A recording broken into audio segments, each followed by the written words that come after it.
뱃살을 빼겠다고 혹은 혈당을 낮추겠다고 아침마다 맹물을 벌컥벌컥 드시고 계신가요? 죄송하지만 그 물은 당신의 몸을 살리는 게 아니라 세포를 더 딱딱하게 굳게 만들고 있을지도 모릅니다. 아무리 좋은 음식을 먹어도 살이 안 빠지고 영양제가 소용없는 진짜 이유. 바로 당신의 세포가 노화되어 굳어버렸기 때문입니다. 하지만 걱정 마세요. 주방에 있는 이 하얀 가루 한 꼬집이면 돌처럼 굳은 당신의 세포를 다시 아기 피부처럼 말랑말랑하게 되살릴 수 있습니다. 일주일 만에 허리 둘레가 줄어들고 치솟던 혈당이 잡히는 기적의 소금물 황금 비율. 지금 바로 공개합니다. 채널 고정하세요.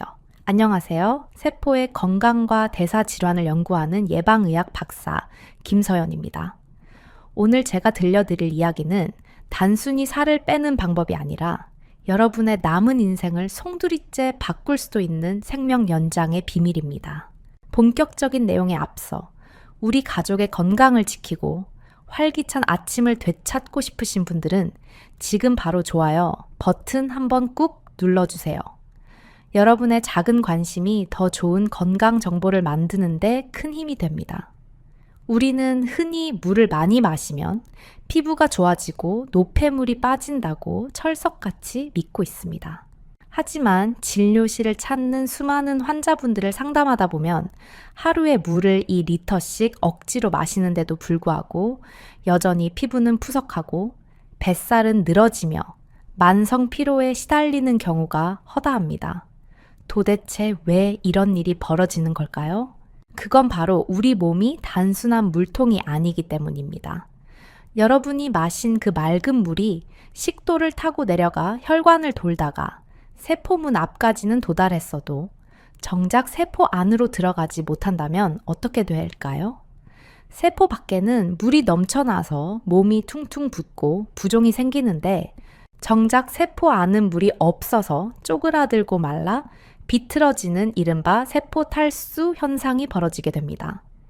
이것이 바로 나이살이 찌고 혈당 조절 시스템이 망가지며 원인 모를 염증에 시달리게 되는 가장 근본적이고 치명적인 원인입니다.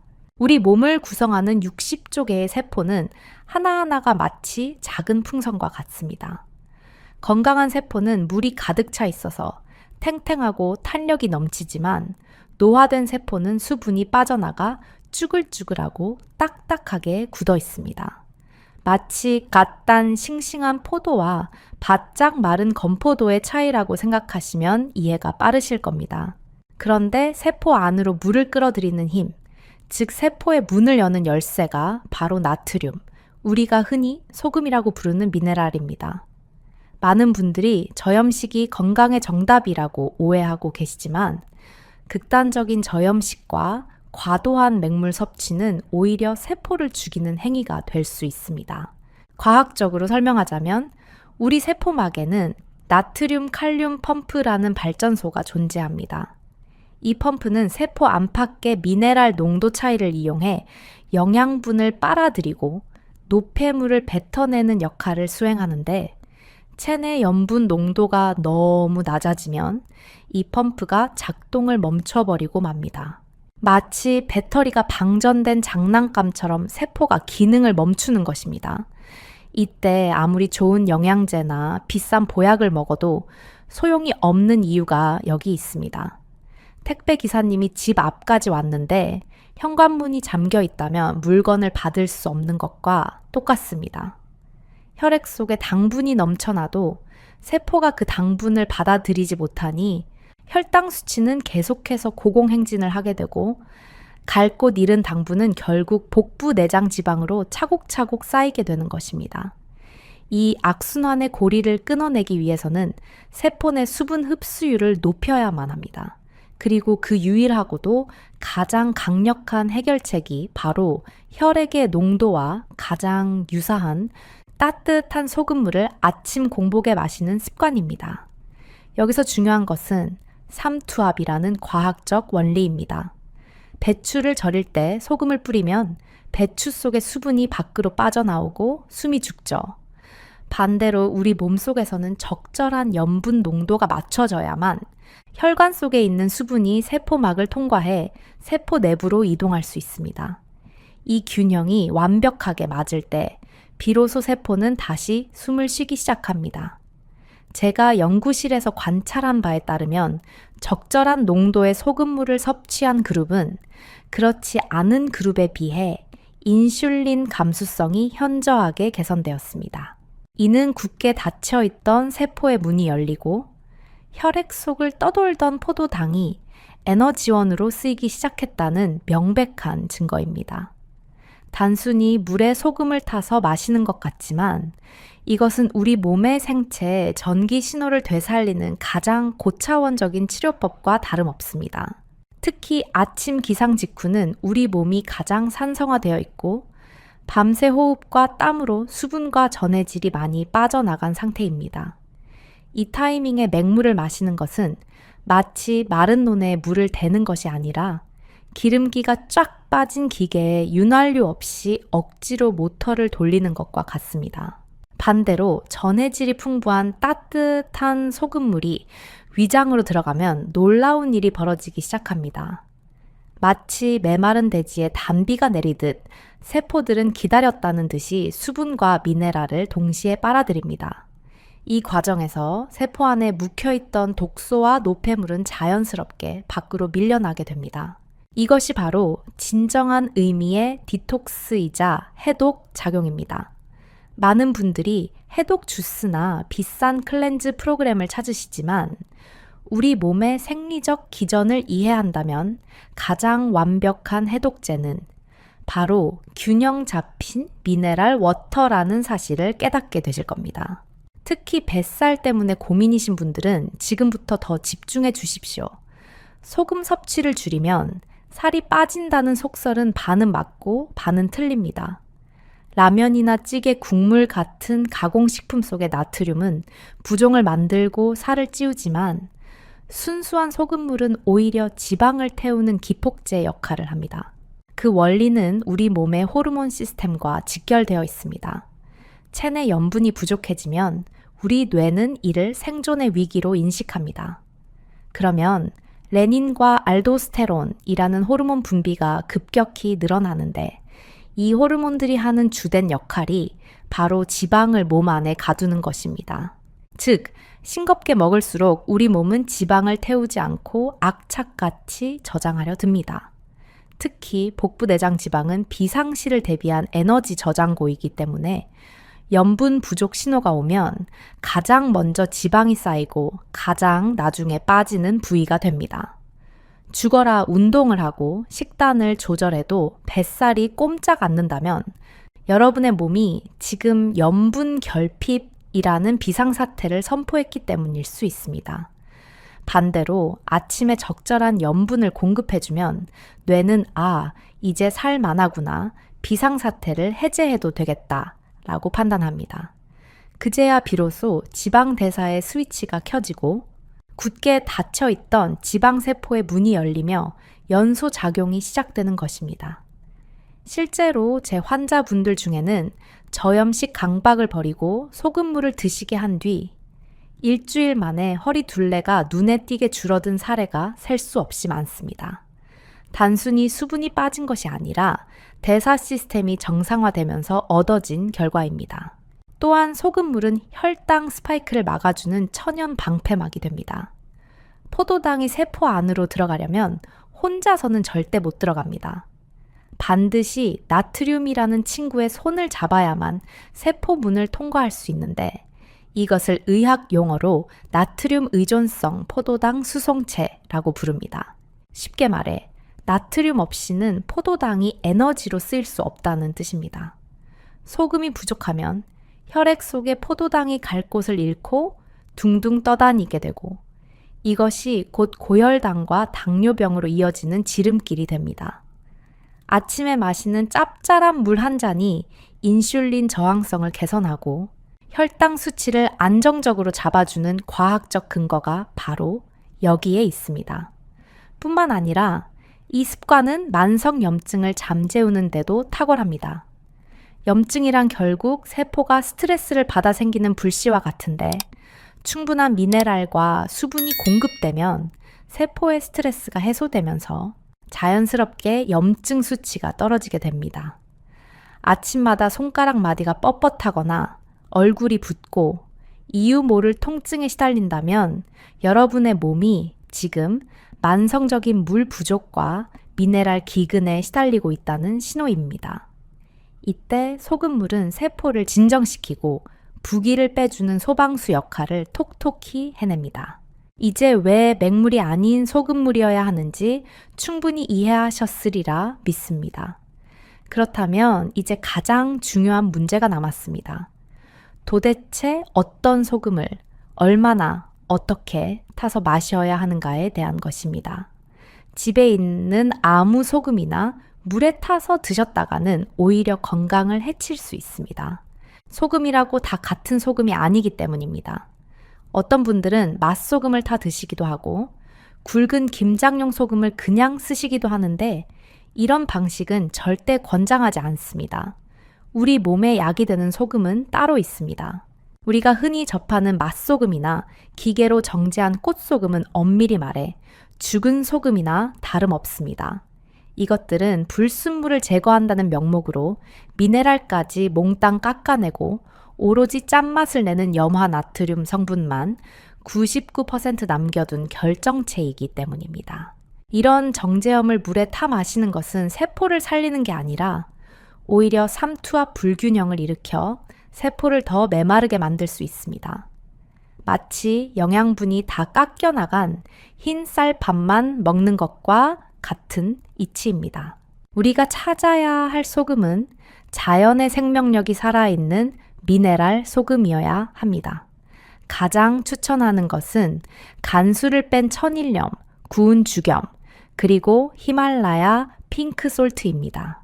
천일염은 바닷물에 풍부한 마그네슘, 칼륨, 칼슘을 그대로 품고 있어 가성비가 가장 훌륭한 선택입니다.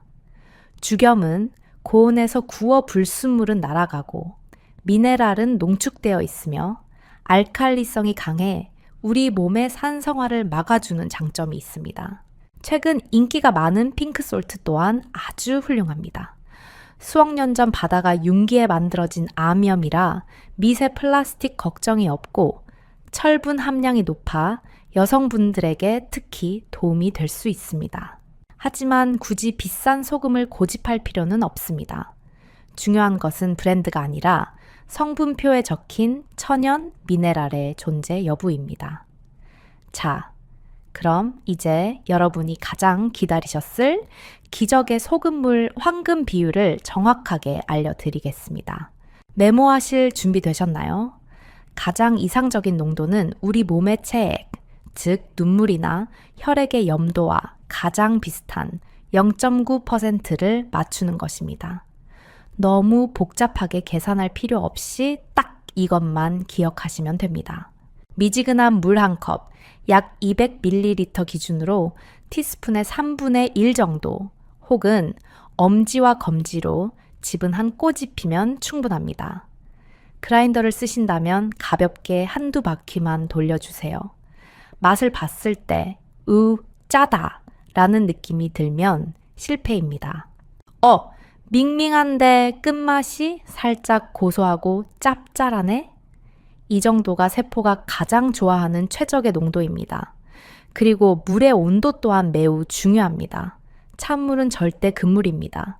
아침 공복의 위장은 밤새 쉬고 있어 매우 예민한 상태인데 여기에 찬물을 끼얹으면 위장이 놀라 수축하고 소금의 흡수율 또한 현저하게 떨어집니다.